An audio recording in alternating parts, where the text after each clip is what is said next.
अरे बिद्दू, आज घर में बहुत काम है। आज तुझे स्कूल जाने की जरूरत नहीं है। लेकिन दादी, आज तो स्कूल में मेरा टेस्ट है। अरे एक दिन स्कूल नहीं जाएगी तो ऐसी कौन सी तेरी कलेक्टर की पढ़ाई छूट जाएगी। वैसे भी मैं देख रही हूँ आजकल तो बड़ी भीड़ हो गई है। अपनी दादी की बातें सुनकर बिंदु नाराज हो जाती है। तभी उसकी माँ कहती है, अरे बिंदु, इतनी छोटी बात पे मुंह फुलाने की क्या जरूरत है। दादी बिल्कुल सही कह रही हैं। लड़कियों को तो घर के काम काज सीखना चाहिए। अरे बहू, रमेश के लाड़ प्यार ने इसे बिगाड़ रखा है। कम से कम तू तो मेरी बात समझती है। अच्छा, मेरी पूजा का समय हो गया है, मैं पूजा करने जा रही हूँ। इतना कहकर रमेश की माँ वहाँ से चली जाती है। इस तरह बिंदु की दादी और माँ दोनों अक्सर उसे घर के कामों में ही उलझा कर रखते थे। कुछ दिनों के बाद राजू और बिंदु के 10वीं के रिजल्ट्स आते हैं। दोनों बच्चे दादी को अपना अपना रिपोर्ट कार्ड दिखाते हैं। शाबाश मेरे लाल, तू तो बड़े अच्छे नंबरों से पास हुआ है। तभी बिंदु कहती है, दादी मैं भी अच्छे नंबरों से पास हुई हूँ। रमेश की माँ बिंदु को अनदेखा करते हुए कहती है, हाँ हाँ ठीक है, अभी यहाँ खड़ी क्या कर रही है, सुन लिया मैंने। जाकर मेरे लिए चाय बना कर लिया। बिंदु उदास होकर चाय बनाने किचन में चली जाती है। तभी राजू कहता है,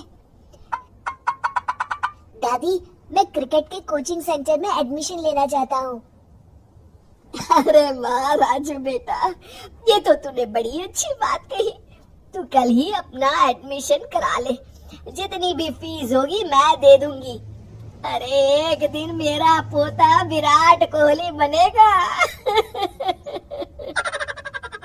इस तरह अक्सर रमेश की माँ अपनी पोती बिंदु के साथ दुर्व्यवहार करती थी। कुछ दिनों के बाद रमेश की माँ और उसकी पत्नी दोनों सास बहू मिलकर राजू का एडमिशन अच्छे स्कूल में करवा देते हैं, लेकिन बिंदु का एडमिशन नहीं करवाते। इस बात से नाराज होकर बिंदु अपनी दादी से कहती है, लेकिन दादी मुझे भी आगे की पढ़ाई करनी है। अरे क्या करेगी आगे की पढ़ाई लिखाई करके हैं? आज से ये पढ़ाई का भूत अपने दिमाग से उतार दे। इतना कहकर रमेश की माँ वहाँ से चली जाती है। उस दिन के बाद से बिंदु की पढ़ाई हमेशा के लिए छूट जाती है और उसकी दादी उससे घर के सारे काम करवाना शुरू कर देती है। इस तरह उसका सारा दिन घर के कामों में ही बीत जाता था।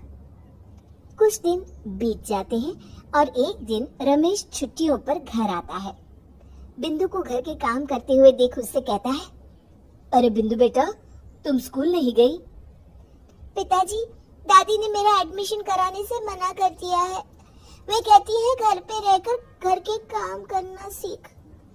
अपनी माँ का ये बर्ताव देख रमेश को बहुत गुस्सा आता है और वो अपनी माँ से कहता है, माँ ये तुमने क्या किया? आगे की पढ़ाई के लिए स्कूल में बिंदु का एडमिशन क्यों नहीं करवाया? अरे बेटा, लड़की जात है, ज्यादा पढ़ लिख कर क्या करेगी? वैसे भी शादी के बाद तो इसे घर के ही काम करने हैं ना। तुम किस जमाने में जी रही हो माँ? अगर कल्पना चावला के घर वाले भी तुम्हारी सोच के होते तो क्या वो पूरी दुनिया में हिंदुस्तान का नाम रोशन कर पाती? इसका स्कूल छुड़वाकर तुम इसका भविष्य बर्बाद कर रही हो, लेकिन मेरे रहते ऐसा नहीं होगा। बिंदु बेटा, कल ही तुम्हारा एक अच्छे स्कूल में एडमिशन करा दूंगा। तुम जितना चाहे उतना पढ़ो। मेरे होते हुए तुम्हें किसी बात की चिंता करने की जरूरत नहीं है। अपने पिता से हौसला पाकर बिंदु खुश हो जाती है और कहती है, जी पापा, मैं खूब मन लगाकर पढ़ाई करूंगी और बड़ी होकर डॉक्टर बनूंगी। ये हुई ना बात, शाबाश मेरी बेटी। शिक्षा, लड़का हो या लड़की, हमें दोनों को आगे बढ़ने का मौका देना चाहिए।